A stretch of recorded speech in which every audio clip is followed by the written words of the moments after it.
function लेस जानानै दङ नांगौ बादि डक्टर गैया नांगौ बादि नार्स गैया मोजां ट्रिटमेन्ट मोनाखै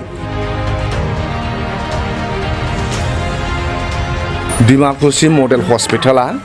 मडेल हस्पिटालनि क्राइटेरियायाव गोलैया आरो बिनि इनफ्रास्ट्राक्चारा बिराद गाज्रि नांगौ बादि बाव डक्टर गैया टेक्निशियान गैया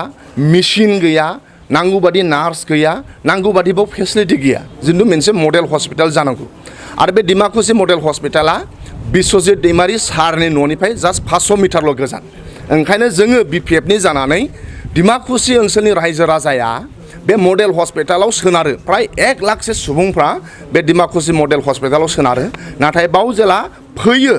गायन' डाक्टार गैया बिथांमोना गिदिंना थांफिननो गोनां जायो ओंखायनो दिनै जों बिपिएफनिफ्राय आसामनि चिफ मिनिस्टार मानगोनां हेमन्त बिश्व शर्मा सारा जाहाथे एसे नोजोर होयो बिटिसि ओनसोलनि मोनसेबो हस्पिटालाव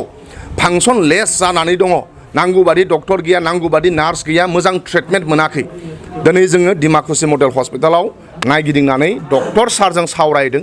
डक्टर सारा जोंनो खिन्थादों नांगौ बादि डक्टर नांगौ बादि नार्स गावसोर गोबांबार डिमान्ड खालामबायनो नाथाय बिथांमोना मोनाखै ओंखायनो दिनै जोंखौ बिथाङा फोरमायना होदों जों नायफैदों जों बेखौनो बुंनो नागिरो जे बिश्वजित दैमारिनिफ्राय प्राय 500 मिटारल' गोजान बे मडेल हस्पिटाला फांसनलेस जानानै दङ बिथाङा लकेल एमएलए हिसाबै लासिंसिं लाजिनो गोनां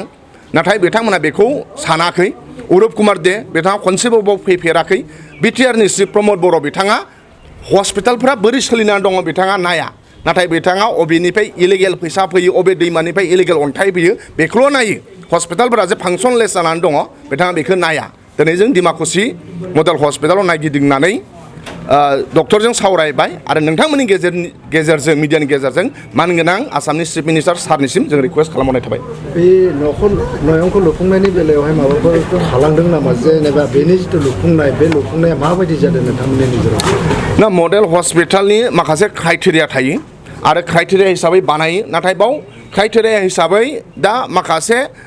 नांगौ डिमान्ड खालामबावदोंमोन डक्टरफोरा नाथाय बेखौ फुलफिल खालामाखै बाव इनफ्रास्ट्राक्चाराबो नांबावगौ इनफ्रास्ट्राक्चारा बाव डेमेज जाजोब्बाय गोदान इनफ्रास्ट्राक्चार नांबावगौ आरो नांबावगौ इनफ्रास्ट्राक्चार माखासे नाथाय बेयाव बिथांमोना लकेल एमएलए हिसाबै टटेलि फेलार जादों ओंखायनो डक्टरा जों सावरायनायाव बुंदों बाव मडेल हस्पिटालनि क्राइटेरियानो गैलियानो मानोना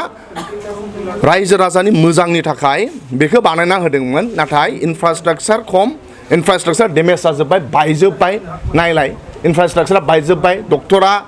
मा होनो बेजों थाबायनो होआ पेसेन्टखौ इनफ्रास्ट्राक्चार बायजोब्बाय मा समाव गुग्रुबगोन बे बिल्डिङा मानोना बेखौ